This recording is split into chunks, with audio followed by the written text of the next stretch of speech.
Hello दोस्तों, आज के इस वीडियो में हम बात करने वाले हैं सीटेट का एग्जाम जो कि आपका 2024 के जुलाई में होने वाला है। यहाँ पे हम बात करने वाले हैं पेपर 2 जो कि आपका साइंस और मैथमेटिक्स का होता है, जिसमें आज हम बात करने वाले हैं प्रीवियस ईयर के क्वेश्चन जो कि आपके 2024 के जुलाई में पूछे जा चुके हैं। और यहाँ पे हमारा टॉपिक रहने वाला है बाल विकास एवं शिक्षा शास्त्र, जिसमें से ये पार्ट नंबर आज का हमारा 3 हो चुका है। इसके पहले मैंने ऑलरेडी 2 वीडियो बना दिए हैं जहां पे मैंने 10 क्वेश्चंस को कवर किया है। आज के इस वीडियो में हम बात करने वाले हैं ऐसे ही टॉप 10 के क्वेश्चन जो कि आपके 2024 के जनवरी साइड में जो पेपर हुआ था उसमें पूछे गए थे सीडीपी के। तो वीडियो को स्टार्ट करने से पहले आप सभी लोगों से रिक्वेस्ट है, अगर अभी तक आपने हमारे चैनल को सब्सक्राइब नहीं किया था तो प्लीज सब्सक्राइब कर लीजिए, साथ में बेल आइकन को प्रेस कर दीजिए। तो बिना देर किए करते हैं आज का वीडियो स्टार्ट। तो सबसे पहले हम यहाँ पे समझते हैं कि जो पहला हमारा क्वेश्चन यहाँ पे दिया गया है कि आलोक जो है एक निम्नलिखित व्यवहार दिखाता है। पढ़ते समय सिर को अजीब स्थिति में पकड़ना, आंख को बार बार मूंदना और रगड़ आंखों की लाली या सूजन या यूजन, अक्षर पहचान में भ्रमित होना या किसके संभावित लक्षण है। अर्थात यहाँ पे आलोक जो था जब पढ़ता है तो बार बार कभी अपने सर को खुजलाता है, कभी आंखों को बार बार मूंदता बंद करता है। तो इस प्रकार का जब वो क्रियाकलाप कर रहा है तो निम्नलिखित में से कौन सी समस्या हो सकती है। तो यहाँ पे सबसे पहला क्वेश्चन का ऑप्शन दिया गया है दृष्टि संबंधी समस्याएं हो सकती हैं। ऑप्शन नंबर दूसरे पे दिया गया है कि उसको जो है भाषा की समझ की समस्या है। ऑप्शन नंबर थर्ड यहाँ पे आपको देखने को मिल जाएगा और स्वलीनता का विकार हो सकता है। और ऑप्शन यहाँ पे डी आपको अर्थात तो फोर्थ नंबर पे मिल जाएगा संचार संबंधी समस्याएं हो सकती हैं। तो इसका करेक्ट आंसर की बात करें तो इसका करेक्ट आंसर फर्स्ट वाला हो जाता है जो कि दृष्टि संबंधित समस्याएं होती हैं। अब हम थोड़ा सा बात करते हैं डिटेल से एक्सप्लेन करने की। तो यहाँ पे सबसे पहले अगर हम बात करें तो व्याख्या में हो जाएगा कि आलोक के व्यवहार में जैसे कि पढ़ते समय सिर को अजीब अवस्था में रखना, आंखों को सिकोड़ना और बार बार मलना, आंखों में लालिमा या सूजन और अक्षरों में भ्रम दृष्टि संबंधी समस्याओं के संभावित संकेत हो सकते हैं। तो इससे ये लक्षण आमतौर पर दृष्टि बोध या आंखों के स्वास्थ्य की समस्याओं से जुड़े होते हैं। तो अर्थात इस प्रकार की जब समस्या होती है तो आंखों से जुड़ी समस्याओं से संबंधित होते हैं। अब हम यहाँ पे बात करते हैं क्वेश्चन नंबर 2 पे, जो कि यहाँ पे दिया गया है कि अभिकथन दिया गया है ए, जिसमें कहा गया है कि एक समावेशी कक्षा में सीखने के लक्ष्यों, शैक्षिक रणनीतियों के साथ साथ आकलन में अनुकूलन किया जाना चाहिए। कारण इसका दिया गया है कि समावेश का दर्शन शैक्षणिक दृष्टिकोण और मूल्यांकन के माध्यम से सभी व्यक्तिगत मतभेदों के समाप्त करने की वकालत करता है। अर्थात यहाँ पे असर्शन अर्थात अभिकलन दिया है और उसका कारण दिया गया है। तो अब आपको यहाँ पे बताना होगा कि ऐसा क्या रीजन है कि जो ए सही है कि बी सही है, अर्थात रीजन सही है कि नहीं सही है। इस टाइप के क्वेश्चंस आपके सीटेट एग्जाम में बहुत बार पूछे जा चुके हैं। तो यहाँ पे हम देखते हैं इसका क्या करेक्ट आंसर होगा। तो यहाँ पे ऑप्शन फर्स्ट दिया गया है कि ए और आर दोनों सही हैं, लेकिन आर और ए की सही व्याख्या भी करता है। यहाँ पे अगर हम बात करें ऑप्शन 2 में तो ए और आर दोनों सही हैं, परंतु जो कि आर है ए की सही व्याख्या नहीं करता है। इसके बाद यहाँ पे ऑप्शन आपको मिल जाता है सेकेंड नंबर पे, जहां पे बताया गया कि ए सही है किंतु आर गलत है। और लास्ट का ऑप्शन यहाँ पे आपको देखने को मिलेगा जिसमें कहा गया कि ए और आर दोनों गलत हैं। तो इसमें से करेक्ट आंसर की बात करते हैं तो करेक्ट ऑप्शन इसका हो जाता है थर्ड नंबर पे, जो कि यहाँ पे आप देख सकते हैं, जिसमें कहा गया कि ए सही है किंतु आर गलत है। अब हम थोड़ा सा डिटेल से समझने की कोशिश करते हैं ऐसा क्यों होता है। तो यहाँ पे हम बात करें तो व्याख्या में कि ए सही है किंतु आर गलत है। एक समावेशी कक्षा में विभिन्न छात्रों की आवश्यकताओं को पूरा करने के लिए शिक्षा लक्ष्य, शैक्षणिक रणनीतियां और मूल्यांकन के तरीकों में समायोजन करना महत्वपूर्ण होता है। यद्यपि समावेशन का दर्शन सभी व्यक्तिगत भिन्नताओं को समाप्त करने की बजाय समावेशी प्रयासों के माध्यम से विविधता को स्वीकार करने का प्रोत्साहन करता है। तो अर्थात समावेशी एजुकेशन जो होता है, जो कि इंक्लूसिव एजुकेशन बहुत ही इंपॉर्टेंट है, इससे कई बार क्वेश्चंस बहुत ज़्यादा पूछे जा चुके हैं। अब हम यहाँ पे बात करने वाले हैं अगले क्वेश्चंस पे, जो कि यहाँ पे थर्ड नंबर आपको क्वेश्चन देखने को मिलेगा, जिसमें कह रहा है कि लेव वाइगोत्स्की के अनुसार बच्चे डैश डैश डैश के साथ अंतःक्रिया के अनुभव से लाभान्वित होते हैं और उन कार्यों को कर पाते हैं जो उनके समीप दुर्मुखी विकास के क्षेत्र के डैश डैश हैं। अर्थात यहाँ पे दो रिक्त स्थान दिए गए हैं, इनमें आपको करेक्ट स्थान को सिलेक्ट करना होगा कौन सा होगा। तो यहाँ पे ऑप्शन जो फर्स्ट दिया गया है अधिक जानकारी, अधिक जानकारी, उसके बाद है अन्य अंदर, ठीक है। इसके बाद यहाँ पे ऑप्शन 2 दिया गया अधिक जानकार कामा अन्य बस बाहर। इसी प्रकार से यहाँ पे दिया गया है भौतिक वातावरण कामा अंदर। इसके बाद यहाँ पे दिया गया है भौतिक वातावरण कामा बस बाहर। तो यहाँ पे 4 में से आपको करेक्ट ऑप्शन बताना होगा। और यहाँ पे ध्यान दें कि यहाँ पे थोड़ा सा कामा लगे, जैसे यहाँ पे अधिक है, बस बाहर है, और यहाँ पे जैसे इस प्रकार से लगे हैं कामा यहाँ पे। तो अब करेक्ट आंसर की बात करें तो इसका फर्स्ट वाला ऑप्शन करेक्ट हो जाता है। तो अब देखते थोड़ा सा इसको एक्सप्लेन करने की कि इसमें क्या क्या इंपॉर्टेंट फैक्ट है इसमें, जो कि आप लोगों को समझने चाहिए। तो व्याख्या में बात करें तो लेव वाइगोत्स्की के अनुसार बच्चे अधिक जानकार अन्य के साथ अंतःक्रिया के अनुभव से लाभान्वित होते हैं और उन कार्यों को कर पाते हैं जो उनके समीप दुर्मुख विकास के क्षेत्र के अंदर है।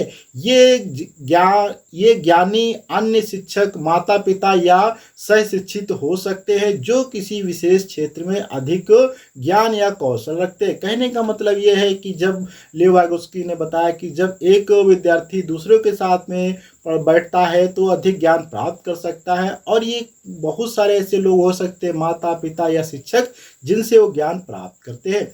थोड़ा सा और इसमें हम एडवांस की चीज़ों को समझते हैं तो उनके संवाद से बच्चे मार्गदर्शन, समर्थन और स्कैफोल्डिंग उस प्रक्रिया को कहते हैं जिसमें किसी नई अवधारणा अथवा कौशल को सीखने में बच्चों को मदद दी जाती है। यह वह सहारा या मदद है जो शिक्षक द्वारा बच्चों को लगातार देनी होती है जब वे कोई नया ज्ञान या कौशल सीख रहे हों, ठीक है। तो ये से स्कैफोल्डिंग कहते हैं। और स्कैफोल्डिंग पे बहुत बार क्वेश्चन पूछा गया, तो आपको ये स्कैफोल्डिंग जो यहाँ पे है इसकी ये यहाँ से यहाँ तक की आपको डेफिनेशन भी समझ में आनी चाहिए, प्राप्त करते हैं।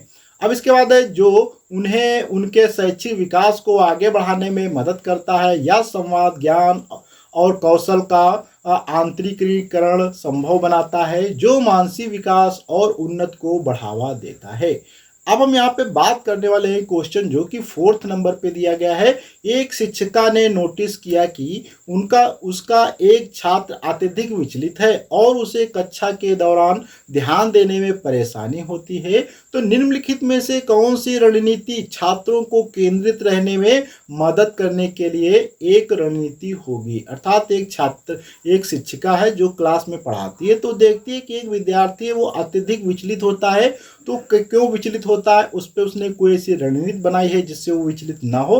तो रणनीति यहाँ पे आपको बताना है कौन सी सही होगी। तो इसमें से अगर हम बात करें, सबसे पहला ऑप्शन होता है कि छात्र को कक्षा के दौरान बार बार करने के लिए कार्य देना चाहिए। लास्ट का अर्थात दूसरे नंबर पे ऑप्शन दिया गया है छात्र को सख्ती से अपना अवधान अवधि बढ़ाने के लिए कहना चाहिए।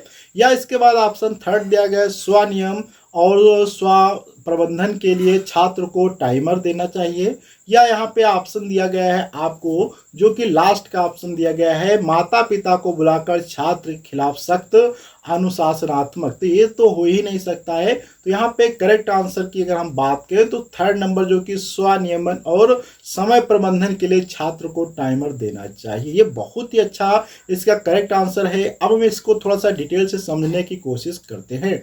यहाँ पे सबसे पहले बात करें तो उपरोक्त संदर्भ में स्वनियमन और समय प्रबंधन के लिए छात्र को टाइमर देने की रणनीति छात्र को केंद्रित रहने में मदद करने के लिए एक रणनीति होगी। यह उपाय छात्र को अपने समय को प्रबंधित करने और कार्यों को समय सीमा के भीतर पूरा करने की क्षमता को विकसित करने में मदद करता है। और टाइमर एक दृश्य सहायक के रूप में कार्य करता है, जिससे क्या है जो भी विद्यार्थी निभाती है, वो छात्रों को कार्य को संभालने और समय को प्रबंधन करने में मदद करता है। तो इस प्रकार से बहुत ही अच्छी रणनीति होती है जहाँ पे समय प्रबंधन से संबंधित चीज़ों को बताया जाता है। स्वनियमन और समय प्रबंधन पे जब कार्य दिया जाता है तो बच्चे जो विचलित होते हैं वो धीरे धीरे कार्य करना स्टार्ट कर देते हैं। अब हम बात करने वाले हैं यहाँ पे 5 नंबर पे, जो कि क्वेश्चन दिया गया है अभिकथन में दिया गया है कि ए छात्रों के अच्छा प्रदर्शन करने और स्कूल में बने रहने की अधिक संभावना है यदि उनको अपने स्कूल से भावात्मक लगाव है और मानते हैं कि उनका होना मायने रखता है। बहुत ही अच्छा यहाँ पे अभिकथन दिया गया है।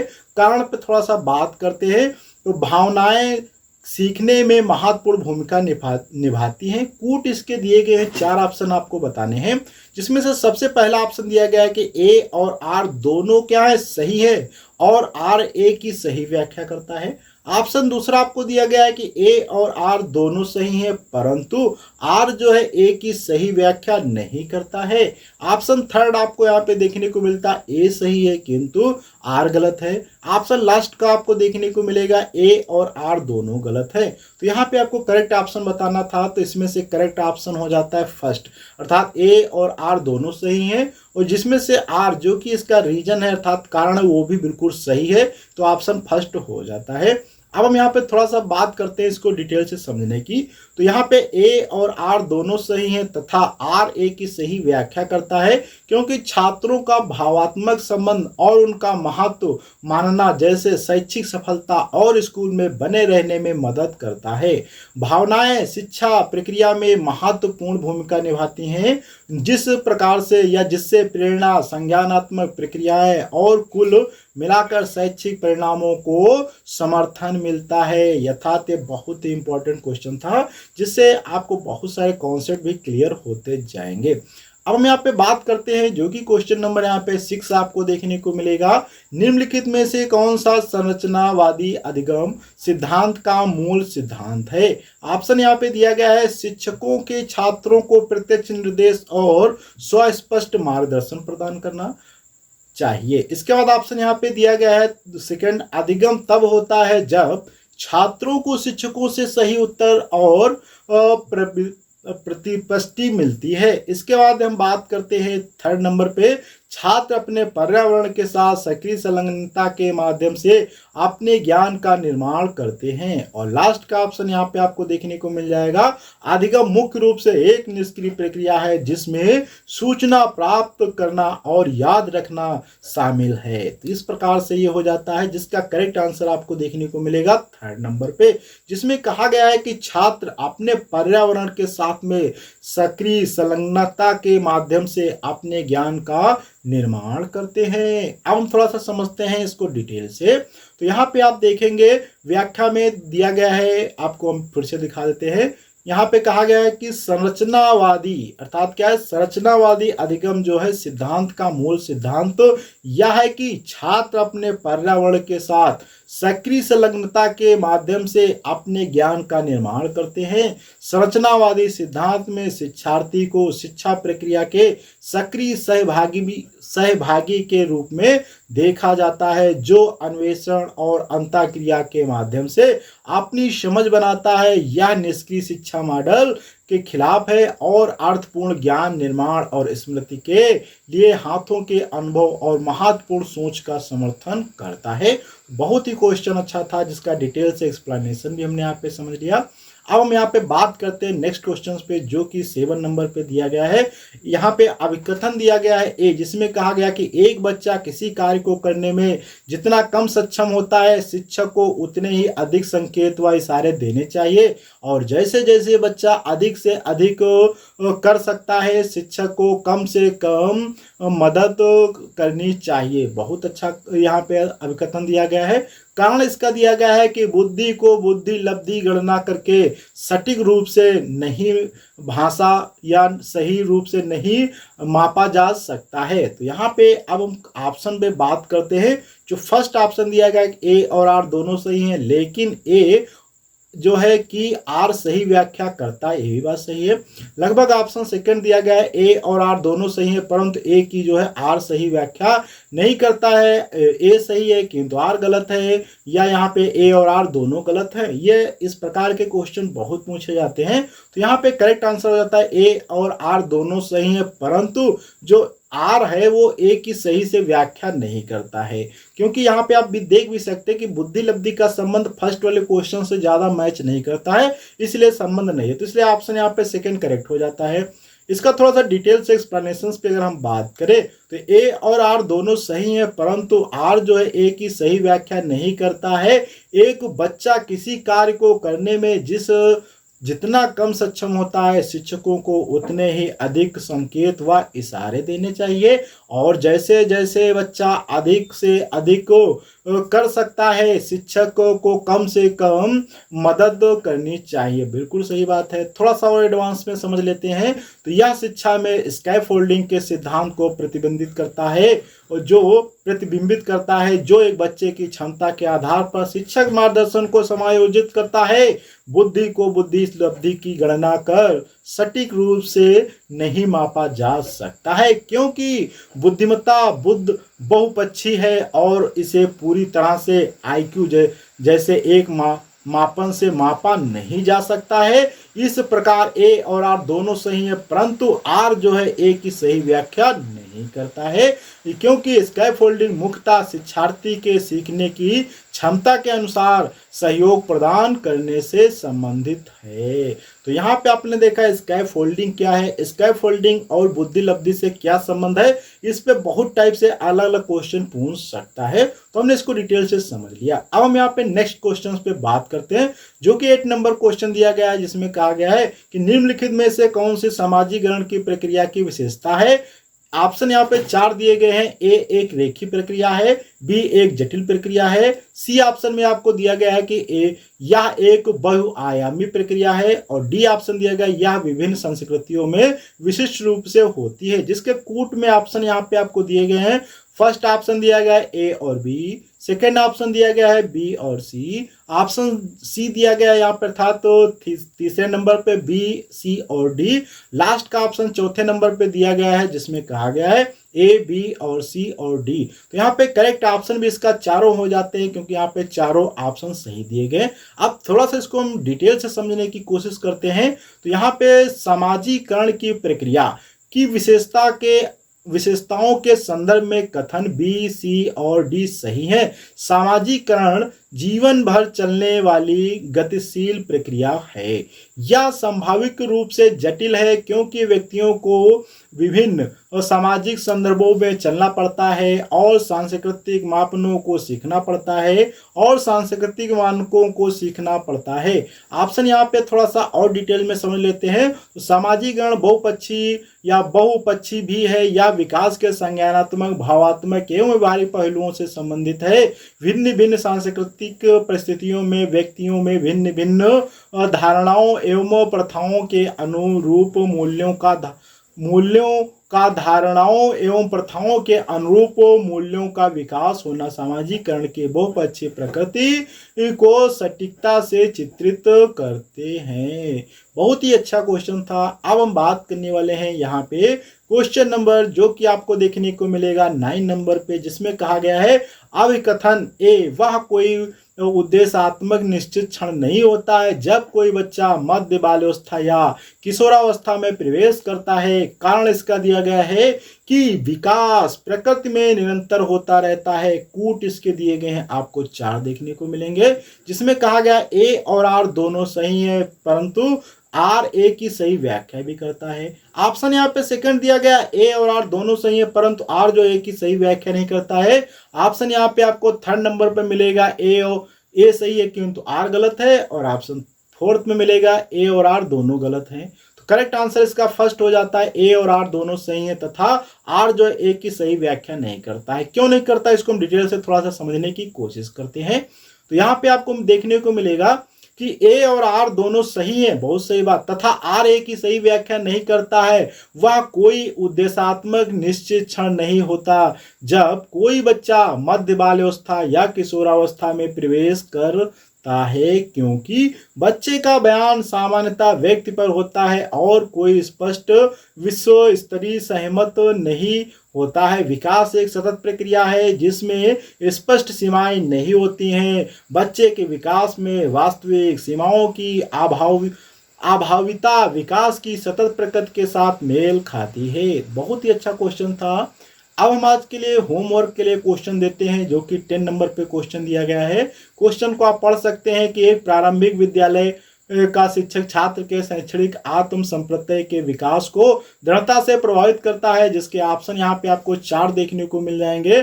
इन चारों ऑप्शन में से आपको करेक्ट ऑप्शन यहाँ पे सिलेक्ट करना होगा, इसका कौन सा करेक्ट ऑप्शन हो जाता है, जिसको आपको कमेंट बॉक्स में कमेंट करके बताना होगा। तो आज के वीडियो में हम इतना रखते हैं और अब हम देखते हैं कि जो इसके पहले का वीडियो मैंने पार्ट 2 में बनाया था उस क्वेश्चंस का क्या आंसर है, मैंने होमवर्क के लिए दिया था, और इस क्वेश्चन का आंसर आपको नेक्स्ट वीडियो में देखने को मिल जाएगा।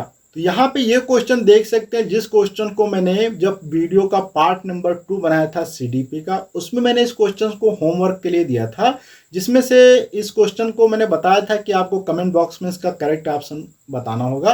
तो अब यहाँ पे करेक्ट ऑप्शन इसका हो जाता है 3 नंबर पे, औपचारिक संक्रियात्मक अवस्था और बीजगणितीय और गणना। अब इसको थोड़ा सा डिटेल से समझ भी लेते हैं। तो जीन पियाजे के अनुसार चिन्हों के लिए चिन्हों का प्रयोग करने की क्षमता, जैसे कि अक्षर x को अज्ञात अंक के लिए मानने की क्षमता, औपचारिक संक्रियात्मक अवस्था के दौरान विकसित होती है और विद्यार्थियों को बीजगणितीय और गणना सीखने में सक्षम बनाती है। और थोड़ा सा डिटेल से समझते हैं। तो यह चरण किशोरावस्था में होता है, जो सार्वभौमिक विचार और कल्पनात्मक तर्क की क्षमता को सूचित करता है। इससे बच्चों को बीजगणितीय और गणना करने के तरीकों को समझने में सहायता मिलती है, क्योंकि वे अब चिन्हों को संचालित कर सकते हैं और सांकेतिक अभिकलन से परे अधिक जटिल समस्याओं का समाधान कर सकते हैं। तो यहाँ पे आज हमने डिटेल से समझ लिया कुछ 10 क्वेश्चंस और एक होमवर्क के लिए भी क्वेश्चन दिया है। तो अगले वीडियो मिलेंगे कुछ और नए क्वेश्चंस के साथ में, जब तक के लिए धन्यवाद।